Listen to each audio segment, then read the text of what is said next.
राज्य कर्मचाऱ्यांना केंद्र सरकारची यूपीएस योजना अथवा राज्याची सुधारित राष्ट्रीय निवृत्ती वेतन योजना लागू करण्याबाबत परिपत्रक निर्गमित दिनांक 13/3/2025 बघा circular issued on 13/3/2025 regarding implement of central government UPS scheme for all states revised national pension scheme for the state employees.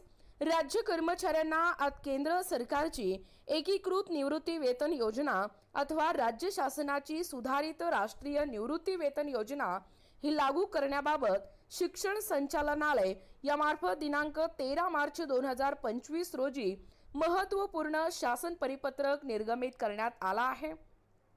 सदरचे परिपत्रक हे वित्त विभागाच्या दिनांक 20/9/2024 रोजीच्या या शासन निर्णयाच्या अनुषंगाने निर्गमित या ठिकाणी करण्यात आला आहे।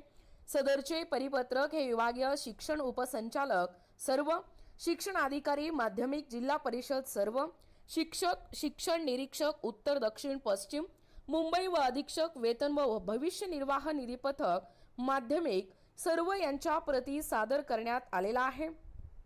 सदर परिपत्रकानुसार नमूद करण्यात आले आहेत की वित्त विभाग व माननीय आयुक्त शिक्षण कार्यालयाने कळविल्याप्रमाणे सदर शासन निर्णयात नमूद केल्याप्रमाणे सदर शासन GR मध्ये नमूद केल्याप्रमाणे कार्यवाही अपेक्षित असून त्यानुसार योग्य ती कार्यवाही करण्याचे निर्देश या ठिकाणी देण्यात आलेले आहेत।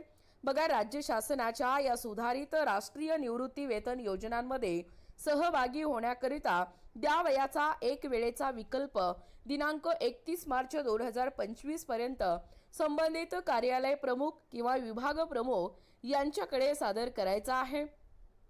वित्त विभागाच्या वरील नमूद शासन निर्णय लागू असणाऱ्या शिक्षक किंवा शिक्षकेतर कर्मचाऱ्यांच्या बाबतीत नियमोचित कार्यवाही होणे हे आवश्यक असल्याचे नमूद करण्यात आले आहेत। तसेच शासनाने विचारणा केल्यानुसार शिक्षक किंवा शिक्षकेतर कर्मचाऱ्यांच्या या बाबतीत कार्यवाही करण्याचे व केलेल्या कार्यवाहीचा अहवाल हे दिनांक 25 मार्च 2025 पूर्वी सादर करण्याचे निर्देश या ठिकाणी देण्यात आलेले आहेत। बघा, या ठिकाणी तुम्ही पाहू शकता शिक्षण संचालनालय 13 मार्च 2025 पहा विषय काय आहे। राष्ट्रीय निवृत्ती वेतन प्रणाली लागू असलेल्या कर्मचाऱ्यांना राज्य शासनाची सुधारित राष्ट्रीय निवृत्ती वेतन योजना तसेच केंद्र शासनाची एकीकृत निवृत्ती योजना यूपीएस लागू करण्याबाबत पहा अपडेट। उपरोक्त विषयाबाबत संदर्भ क्रमांक 1 ते 3 अन्वये आपणास या ठिकाणी कळवण्यात येते की वित्त विभागाने संदर्भ क्रमांक 1 या शासन निर्णय निर्गमित केला आहे। संदर्भ क्रमांक 2 व 3 नुसार शासनाने व माननीय आयुक्त शिक्षण कार्यालयाने कळवल्याप्रमाणे सदर शासन निर्णयात या नमूद केल्याप्रमाणे या ठिकाणी पुढील प्रमाणे कार्यवाही अपेक्षित आहे। राज्य शासनाच्या या सुधारित राष्ट्रीय निवृत्ती वेतन योजनेमध्ये सहभागी होण्यासाठीचा द्यावयाचा एक वेळेचा म्हणजे वन टाइम पासवर्ड विकल्प दिनांक 31/3/2025 पर्यंत संबंधित कार्यालय प्रमुख विभाग प्रमुख यांच्याकडे सादर करावा। संदर्भ क्रमांक 1 च्या या संदर्भात सदर शासन निर्णय लागू असलेल्या आपल्या अधीनस्थ शिक्षक आणि शिक्षकेतर कर्मचाऱ्यांच्या या बाबतीत या ठिकाणी नियमोचित कार्यवाही आपल्या स्तरांवरून होणे आवश्यक आहे।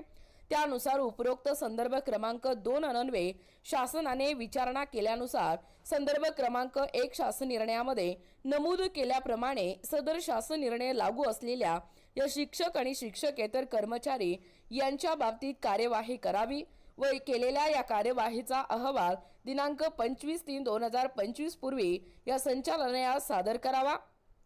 माननीय शिक्षण संचालक यांचे मान्यतेने सोबत वरील प्रमाणे बघा, एकूणच अशा पद्धतीने तुम्ही पाहू शकता एकूण प्रत माहितीस्तव या ठिकाणी सादर करण्यात आलेला आहे।